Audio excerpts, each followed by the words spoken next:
नमस्कार, मी अँकर अक्षता कान्हूरकर शिंदे। आज आपण आलेलो आहोत चरोली दवणेमाळा या ठिकाणी। तर आज आपण या ठिकाणच्या देखील काही प्रतिक्रिया जाणून घेणार आहोत, समजून घेणार आहोत। आज आपण महाई न्यूजच्या माध्यमातून लाईव्ह लोकांपर्यंत जाणार आहोत आणि त्यांच्या प्रतिक्रिया जाणून घेणार आहोत। तर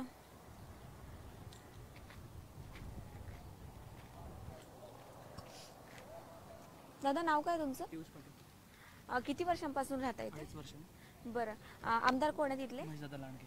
आमदारांच्या कामावर खुश आहे का? खूप खुश आहे। लोकांच्या थेट संपर्कात। बरं, काय काय कामं, विकास कामं केलेली आहे, काय सांगाल?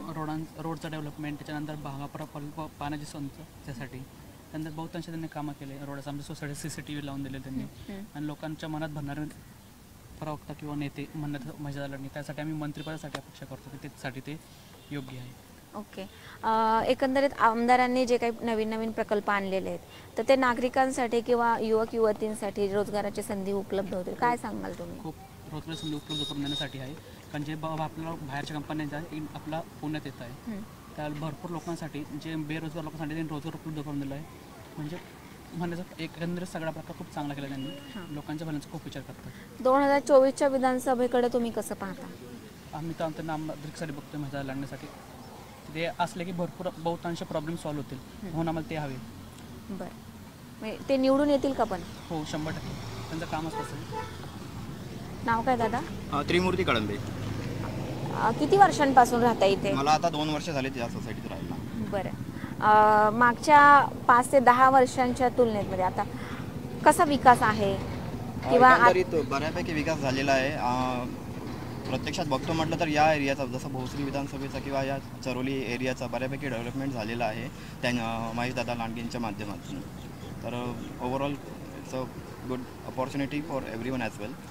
तर आम्ही तर त्यांना म्हणजे एक आता सध्या तर ते आमदार म्हणून आहेत, पण आम्ही तर भविष्यामध्ये त्यांना एक मंत्रिपदाच्या माध्यमातून सुद्धा वागण्याची आम्हाला इच्छा आहे, जेणेकरून ते जनतेशी थेट टचमध्ये असणार आणि बऱ्यापैकी कामं किंवा जनतेची कामं किंवा नागरिकांची कामं होऊन पार पाडतील। बरं, 2024च्या विधानसभेत पण ते निवडून येतील का?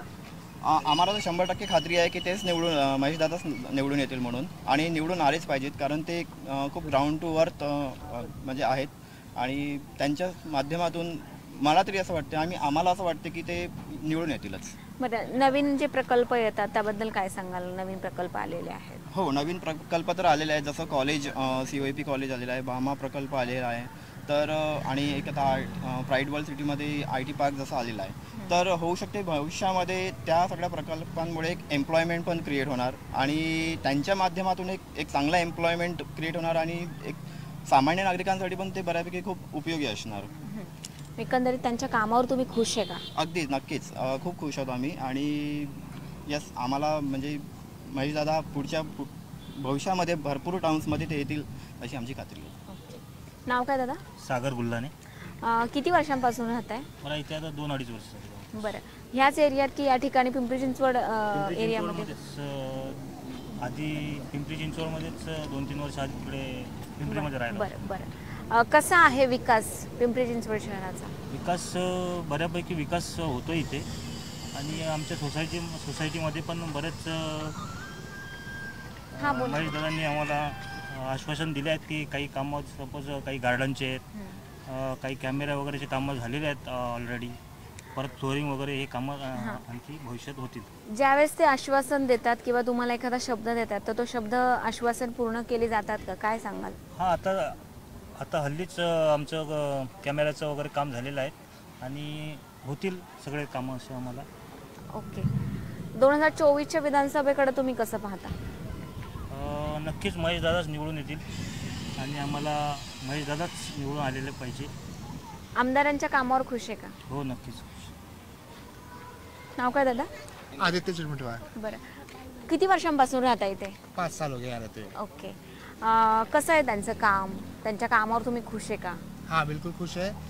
दादा ने बहुत सारे काम किए हैं, जिसमें सबसे इम्पोर्टेंट काम है जो महिला सुरक्षा। महिला सुरक्षा को देखते हुए जो रोड पे CCTV कैमरा वगैरह लगवाया गया है और सिग्नल्स पे जो ट्रैफिक कंट्रोल सिस्टम वगैरह जो लगाया गया है, वो उससे बहुत मैं खुश हूँ। ते निवडून येतील का 2024च्या विधानसभेला? डेफिनेटली, इतना सुंदर काम किया है तो हम सब कोशिश करेंगे कि वही आए। आएंगे आएंगे, क्यों नहीं आएंगे, Okay. डेफिनेटली आएंगे। नवीन नवीन प्रकल्प आलेले आहेत, काय सांगाल त्या प्रकल्पांबद्दल? जो नया जो चीज़ें इंट्रोड्यूस किया है महेश दादा ने और जो बाकी लोगों ने मिलके, वो आईटी पार्क है जो कि बहुत हाईलाइट पार्क है, हाईलाइट चीज़ है। अभी हम जैसे मैं काम करता हूँ हड़पसर जाता हूँ, बहुत दूर पड़ता है आने जाने में। यहाँ पे आएगा तो जो यहाँ के लोकल है उनको बहुत सपोर्ट मिलेगा, और जो आजू बाजू के लोकल रहते हैं उनके व्यवसाय भी बढ़ सकता है। नाव काय दादा? नमस्कार, योगेश पूजे. काय सांगाल आताचे आमदार कोण आहेत? महेश दादा. आमदारांच्या कामावर खुश आहे का? हो, नक्कीच.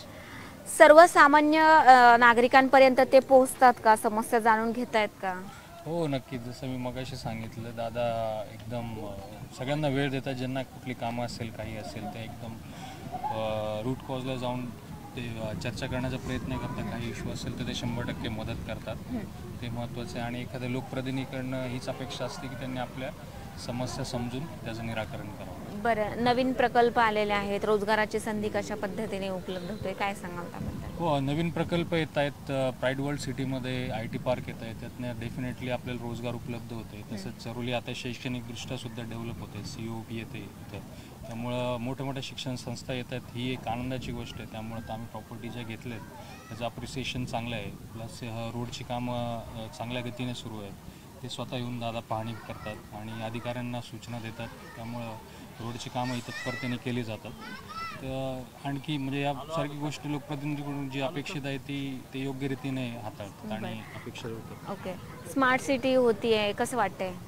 ही आनंदाचीच गोष्ट आहे. जेव्हा आपण एखाद्या शहरामध्ये एक पोटापाण्याचा प्रश्न घेऊन येतो आणि ती सिटी डेव्हलप होती, आपण तिथं राहतोय आणि चांगल्या सुविधा आपल्यासाठी उपलब्ध होत आहे. प्लस आपल्याला मुलाबाळांच्या शिक्षणासाठीच्या सोयी अत्यंत योग्यदृष्ट्या हाताळल्या जातात. आहे शिक्षणाचं आता अगोदर बघितलं तुम्ही तर इथं शाळा कमी होत्या, पण जसं जसं लोकवस्ती वाढली आहे, चांगल्या शाळांचे प्रमाण पण वाढले, चांगले शिक्षणाची क्वालिटी वाढली आहे, चांगली झाली आहे. तर हे एक स्मार्ट सिटीच्या अंतर्गत जे स्कोप इथं मिळतोय तो अगदी चांगला आहे. बरं, म्हणजे एकंदरीत तुम्ही त्यांच्या कामावर खुश हो आहात हो, का? नक्कीच. कामं अगदी व्यवस्थित चांगल्या पद्धतीने सुरू आहे आणि माझ्याप्रमाणेच इतर जनताही त्यांच्या कामावर नक्कीच खुश असेल. बरं, 2024च्या विधानसभेकडं तुम्ही कसं पाहता, किंवा विधानसभेनंतर 2024च्या नंतर तुम्हाला त्यांना आमदार म्हणून बघायचं असेल तर काय बदल घडावे, काय चेंजेस झाले पाहिजेत, अजून काय विकास झाला पाहिजे, काय वाटते? हो, नक्कीच. आता जसं आता आम्ही इथं स्थानिक रहिवासी तर आम्हाला वाटतं महेश दादाच आमदार व्हावे, पण जसं आपण बघतोय पॉलिटिकल सिच्युएशन जशी आहे तर प्रत्येक दरवर्षी क्रुशल असते, तरी पण आम्ही 100% आमचा पाठिंबा महेश दादाला देऊ. कारण ज्या पद्धतीने कामं होत आहेत, आम्हाला असं वाटतं की भविष्यातही ही कामं याच पद्धतीने चांगल्या पद्धतीने सुरू असावी आणि चांगला विकास व्हावा. अच्छा, एकंदरीत तुम्ही त्यांच्या कामावर खुश आहे? हो हो, नक्कीच. सर्वसामान्य नागरिकांपर्यंत ते पोहोचतात का, जातात का, समस्या समजून घेतात का? हो हो, आता कुठलाही प्रॉब्लेम आल्यावर ते त्याला खूप चांगल्या रीतीने टॅकल करतात. आम्हाला कुठलाही प्रॉब्लेम आला तर आम्ही समक्ष जाऊन त्यांची भेट घेतो, ते वेळ देतात आणि कुठेही इथं काही काम असेल तर ते नक्की आदराने येतात, अच्छा, वेळ देतात. अच्छा. नाव काय दादा? मधुकर ठाकूर. किती वर्षांपासून राहता इथे? मी इथे मला 2 वर्षापासून राहतो मी गेली 10 वर्ष भोसरीला राहत होतो. बरं, त्यावेळेस कसा आहे पासून विकास, दादा काय नाव सांगाल तुम्ही? आहे, बऱ्यापैकी विकास केलेला आहे त्याने. कार्यसम्राट म्हणून त्यांची जनतेमध्ये ओळख आहे. असे आम्ही जनतेमध्ये जरी असं फिरायला लागलो तर जनतेच्या तोंडून असं ऐकायला मिळतं की महेशदादांचं कार्यसम्राट आमदार आहेत असं ऐकायला मिळतं सगळीकडून त्यांचे म्हणजे गवगवाज ऐकायला मिळतो. बरं, नागरिकांमध्ये ते येतात का, मिसळतात का, समजून घेतात का ज्येष्ठ नागरिकांमध्ये? ज्येष्ठ नागरिकांमध्ये म्हणजे ऑफिसमध्ये त्यांचं ते हे आहे, त्या तिथे भेटायला गेले की ते सगळ्यांना भेटतात, त्यांच्या अडीअडचणी सगळं काही आहे ते ऐकून घेतात आणि ते सोडवण्याचा प्रयत्न करतात. बरं, 2024च्या विधानसभेमध्ये ते निवडून येतील का? नक्कीच ते निवडून येतील, कारण ते जनतेतला आमदार आहे, जनतेचा आमदार आहे म्हणून ते नक्कीच जनतेचं त्यांच्यावर खूप प्रेम आहे. त्या प्रेमापोटी ते नक्कीच निवडून येतील. बरं, त्याने त्यांनी केलेल्या कार्याबद्दल. बरं, या ठिकाणचे काय काय विकास कामं झालेली आहे, काय सांगाल? बरेच त्यांनी कामं केलेली आहेत. युवकासाठी क्रीडांगणं बनवलेली आहेत, बरंच खेळाडूंसाठी तलाव वगैरे हे ते असं बनवलेलं आहे, गार्डन बनवलेले आहेत. चालूच आहे त्यांचं काय या सगळ्या एकंदरीत कामावर तुम्ही त्यांच्या खुश अगदी आहात? आम्ही अगदी खुश आहोत त्यांच्या कामामध्ये. नाव काय दादा? झालेलं माझं मोहन सूर्यवंशी. ओके. आमदार कोण आहेत माहिती आहे? महेश दादा लांडगे. आमदारांच्या कामावर खुश आहे? कामावर खुश आहे मी. बरं. 2024च्या विधानसभेमध्ये ते निवडून येतील का? 100% ते निवडून येतील आणि आम्हाला तर वाटतं की त्यांना BJPने म्हणजे देवेंद्र फडणवीस साहेबांनी त्यांना मंत्र्याचा दर्जा द्यावा ही आमच्याकडनं आमची अपेक्षा अशी आहे. नाव काय दादा? श्रीकांत विश्वास. किती वर्षांपासून इथे राहत आहे? मी भोसरी विधानसभेत 15 वर्ष झालं राहतोय. बरं. इथं ताजनेमुळे आता 2 वर्ष झालं राहिलेलं आहे. मी दादांचा विकास खूप जवळून पाहिलेला आहे. दादा म्हणजे गोर असं गरीब असेल मोठा असेल त्याला सर्वांना समान एकदम समान अधिकार. असं लहान मुलगा गेला तरी त्यांच्या खांद्यावर हात टाकून बोलणे यांची शैली भारी आहे त्यांची. मग खूप छान कामाच्या बाबतीत तर काय खूप छान काम आहे, सर्वांनाच माहीत आहे ती. त्यामुळे दादांचा काय विषयच नाही. कसं होतं की कचऱ्याचा सगळ्यात मोठा प्रॉब्लेम होता. तर कचऱ्यामध्ये त्यांनी वेस्ट टू एनर्जी हा नवीन प्रकल्प केलेला आहे. त्यामुळं कचरा बिलकुल दिसत नाही, त्याच्यापासून एनर्जी तयार होते.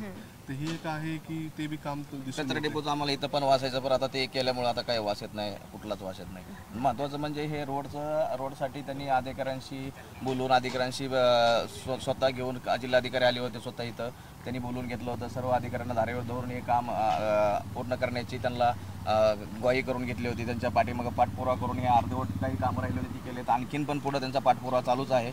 अधिकाऱ्यांशी बोलतात, अधिकाऱ्यांशी संवाद साधतात. प्रत्येक आमच्या इथं सोसायटीमध्ये मी खूप वेळा येऊन गेले.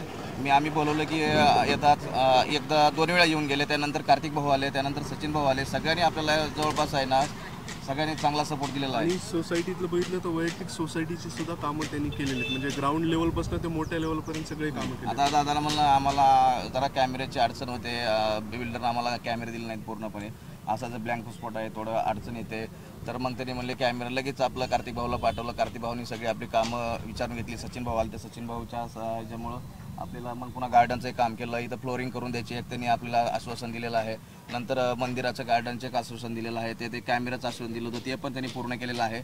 पण आपणच आता त्यांनी कामं करत चाललेले आहेत, परंतु आपण एक काम थोडं स्टॉप केलं होतं की आपण कळसाचं मंदिराचं काम चालू आहे, त्यासाठी गार्डनचं काम आपण स्टॉप केलं. त्यानंतर आपण करू म्हणून सांगितलं होतं, त्यासाठी आपण थांबलेलो आहे. बरं. जे आश्वासनं दिलेले ते पूर्ण होतील का? हो, पूर्ण होतातच. काही पूर्ण झालेले तर काही पूर्ण होतीलच पुढल्या काही दिवसामध्ये. ओके. एकंदरीत आश्वासन देतात तेव्हा ते पूर्ण करण्यासाठी देतात हे आम्हाला माहीत आहे. बरं, त्यांच्या कामावर तुम्ही खुश आहे का? खूप खुश आहे आम्ही. एकंदरीत आपण या ठिकाणच्या नागरिकांबरोबर चर्चा केलेली आहे, बातचीत केलेली आहे. नाव काय दादा? प्रवीण तायडे. किती वर्षांपासून राहता येते? तर 1 वर्ष झालं आता. बरं. आमदार कोण आहेत माहिती आहेत का? नाही, नाव नाही. बरं. आपण या ठिकाणच्या नागरिकांबरोबर चर्चा केलेली आहे, त्यांच्याशी बातचीत केलेली आहे. तर या ठिकाणी जो विद्यमान आमदारांच्या जो काही आश्वासन देतात, म्हणजे जे आश्वासन देईल ते आश्वासन पूर्ण केले जातात. नागरिकांना शब्द दिला की तो 2-3 दिवसामध्ये प्रश्न सोडवला जातो. अशा अनेक प्रतिक्रिया आपण या ठिकाणच्या नागरिकांच्या ऐकलेल्या आहेत, जाणून घेतलेल्या आहेत. भेटूयात आपण महाई न्यूजच्या लाईव्हच्या माध्यमातून नेक्स्ट एपिसोडमध्ये, नेक्स्ट लोकेशनला. तोपर्यंत धन्यवाद.